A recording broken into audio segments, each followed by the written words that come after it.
Assalamualaikum warahmatullahi wabarakatuh. Perkenalkan, saya Tegar Rahmanda dari Program Studi Pendidikan Ekonomi NIM 1872250015. Di sini saya akan menjelaskan prinsip dasar animasi twin dalam program Flash. Yang pertama, objek harus diubah menjadi simbol. Jika tidak berkedip, secara otomatis akan mengkonvert objek dengan nama otomatis, yang akan mempersulit kita ketika sudah memiliki banyak objek untuk dianimasikan. Yang kedua, satu keyframe khusus untuk satu simbol. Dalam animasi twin, satu keyframe hanya boleh ditempati satu buah simbol. Jika terdapat dua objek atau lebih, maka garis putus-putus pada timeline akan muncul dan animasi twin tidak akan terbentuk sempurna. Gunakan beberapa layer untuk menganimasikan beberapa objek sekaligus. Yang ketiga, minimal harus memiliki dua keyframe. Animasi motion twin selalu membutuhkan keyframe awal dan keyframe akhir.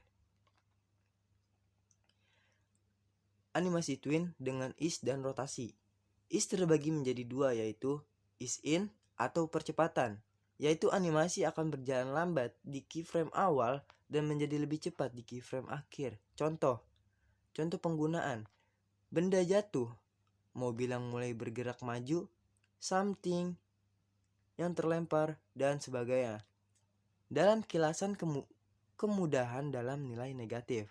Ease out, ini adalah animasi akan berjalan cepat di keyframe awal dan lebih lambat di keyframe akhir. Contoh penggunaan: benda yang bergerak naik dan tertarik gravitasi, mobil menggerem lalu berhenti, respon dari benda yang tertabrak, dan sebagainya. Dalam kemudahan Flash dinilai positif. Rotasi terbagi menjadi tiga, yaitu CW, searah jarum jam, yaitu berputar searah jarum jam. CCW, counter clockwise, yaitu rotasi berlawanan jarum jam. Yang ketiga, rotasi otomatis, yaitu rotasi otomatis tergantung perubahan rotasi yang dilakukan dengan transform tool. Animasi motion grid. Animasi motion grid yaitu animasi motion twin yang menggunakan lintasan atau grid, sehingga perubahan gerak dapat diatur sedemikian rupa sesuai dengan lintasan yang diinginkan. Misalnya, kita ingin membuat animasi daun jatuh dari pohon dan tertiup angin, animasi mobil berjalan di sebuah bukit yang tidak rata, dan sebagainya. Animasi menggunakan metode grafik. Yang pertama, movie clip adalah sebuah animasi independen. Animasi ini akan bergerak secara terus-menerus apabila diletakkan di dalam sebuah keyframe. Sebuah movie clip berdurasi beberapa frame, dapat muncul atau dimainkan secara penuh hanya dengan menempati satu buah keyframe. Yang kedua, dalam stage, movie clip hanya ditampilkan pada posisi frame 1 saja. Animasi movie clip baru akan terlihat jika animasi atau movie sudah dijalankan dengan Ctrl plus Enter, sehingga ketika diekspor menjadi file bertipe AV atau MOV akan terjadi kesalahan karena hanya menampilkan frame 1 dari movie clip, bukan animasi secara keseluruhan.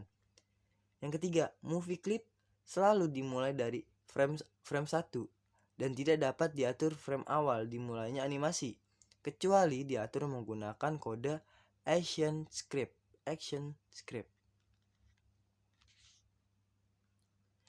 Berbeda dengan simbol bertipe grafik, simbol bertipe grafik membutuhkan durasi frame untuk menampilkan animasi secara penuh. Animasi grafik akan tampak di timeline tergantung dari durasi atau frame yang ada pada timeline. Yang kedua, simbol bertipe grafik memiliki opsi pengaturan atau awal animasi, waktu animasi, dan pemutaran ulang animasi, sehingga dapat digunakan untuk memanipulasi waktu dari animasi yang dibuat. 3. Simbol bertipe grafik tidak dapat diakses menggunakan kode action script, sehingga proses pengaturan animasi harus dilakukan secara manual. Yang keempat, masing-masing simbol dapat digunakan tipe Masing-masing simbol dapat diganti tipenya melalui panel Properties, sehingga kita dapat menyesuaikan dengan kebutuhan. Memanfaatkan layer dalam animasi. Yang pertama, link. Digunakan pengelompok banyak layer sekaligus. Cara memakainya dengan memilih nama-nama layer yang diinginkan dengan Shift plus klik, kemudian klik icon ini. Layer style, shortcut atau cara pintasan ke menu layer style. Yang ketiga, add layer mask. Digunakan untuk menutup atau melindungi sebagian atau seluruh lapisan gambar dari proses pengeditan. Yang keempat, new adjustment layer. Digunakan untuk menggunakan layer yang berfungsi sebagai pengaturan warna pada layer. Yang kelima, layer group. Digunakan untuk mengkelompokkan beberapa layer menjadi suatu kumpulan layer agar mempermudah proses pekerjaan yang menggunakan banyak sekali layer. Yang keenam, new layer. Digunakan untuk membuat layer baru, bisa juga digunakan untuk membuat duplikat layer. Caranya, drag layer yang akan kita duplikat ke icon ini. 7. Delete layer. Digunakan untuk menghapus layer. Aktifkan layer yang ingin dihapus, kemudian klik icon ini. Atau bisa juga dengan cara mendrag layer dan arahkan ke icon ini. 8. Layer blending option. Digunakan untuk mengatur proses yang terjadi pada pixel-pixel layer terhadap layer yang ada di posisinya. Berada di bawahnya. Fungsi ini juga bisa digunakan untuk memberi efek-efek tertentu pada layer. Yang 9. Layer thumbnail. Nah, kalau ini tampilannya kecil dari gambar yang sedang kita edit. Jika layer adalah sebuah tulisan, maka gambar tampilannya adalah sebuah huruf. Fungsi ini juga menunjukkan bahwa layer ini adalah layer yang dalam kondisi aktif atau terpilih. Layer yang sedang aktif akan mempunyai warna yang berbeda dengan layer yang tidak aktif. Yang ke-10, able atau visibility. Digunakan untuk mengatur tentang tampil atau tidaknya sebuah layer yang sedang kita pekerjakan. Yang 11, palette menu. Icon ini digunakan untuk menampilkan pilihan menu palette. Menu palette ini berhubungan dengan fungsi palette yang sedang kita tampilkan. Yang ke-12, opacity.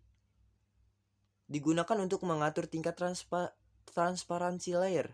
Semakin kecil nilai presentasinya, maka layer atau gambar kita akan semakin transparan. Yang 13, fill opacity. Digunakan untuk mengatur tingkat transparansi layer, namun tidak sama dengan opacity, karena fill ini tidak mengatur bagian yang merupakan layer style. Yang ke-14, locked layer. Icon gembok ini menunjukkan bahwa layer dalam kondisi terkunci. Biasanya gambar dengan extension JPEG akan mempunyai layar background yang selalu terkunci. JPG akan mempunyai layar background yang selalu terkunci. Cara untuk membuka kunci pada layar ini, lakukan dengan klik 2 kali pada layar tersebut. Kemudian klik OK pada kotak dialog yang muncul. Cukup sekian presentasi dari saya. Wassalamualaikum warahmatullahi wabarakatuh.